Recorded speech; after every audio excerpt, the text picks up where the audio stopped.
Hello everyone, thank you so much for checking out the podcast today.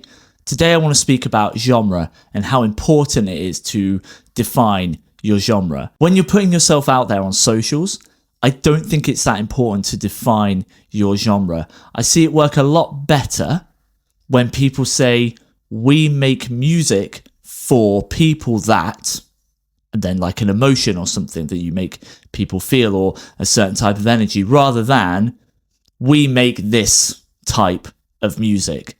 So I think it's really important when you're looking at front facing, building a fan base, reaching out to new people. I think it's more important to make it about those people.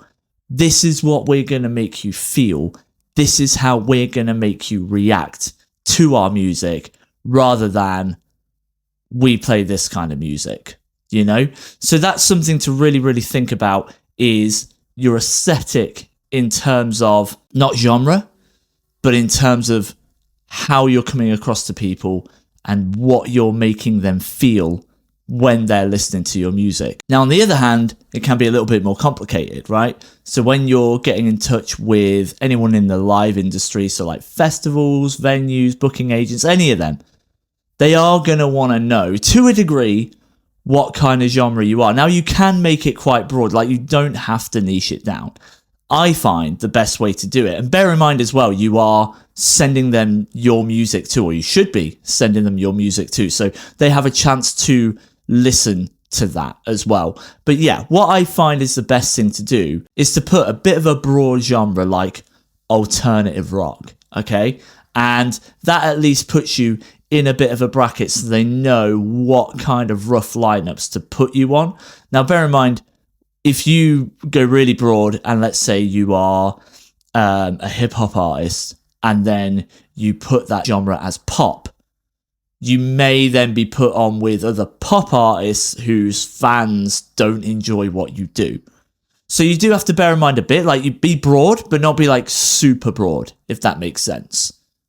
And then what you're going to want to do is you're going to want to put a for fans of, and this works for socials as well, but really works when you're contacting the live industry. So if you list 5 artists that are similar to you, bear in mind you're not striving to sound exactly the same as them, and promoters and all those people, they know that, but that you're similar to, just so they have a bit of a vibe, right? So you can say like, I'm an alternative rock artist, I'm similar, so you can say, I'm an alternative rock artist for fans of Royal Blood, Muse, Panic at the Disco. I know they're quite different. I'm just naming some artists, but you know what I mean. So if you list off artists that are similar to what you do, then the promoters, they're going to have a bit more of an idea of what kind of lineups to put you on and what kind of artists to put you on the bill with. So today, really think about 2 things.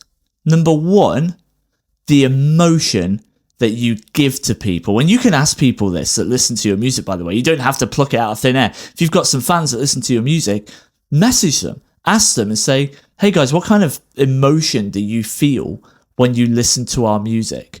Get that data, get that information from people, because then that's what you can really start conveying to others when they're coming across you as an artist, so they know what they're going to feel when they listen to your music. And if that resonates with them, if that emotion really hits them, they're going to be more likely to listen to your music. And number 2, think of a broad genre, like I said, not too broad, for promoters, booking agents, all of those people, and then list 5 artists that are similar to you that you can list as for fans of. Because trust me, it will take a lot less time and a lot less brain power to think of those things than it is to really go, let's really niche down our genre.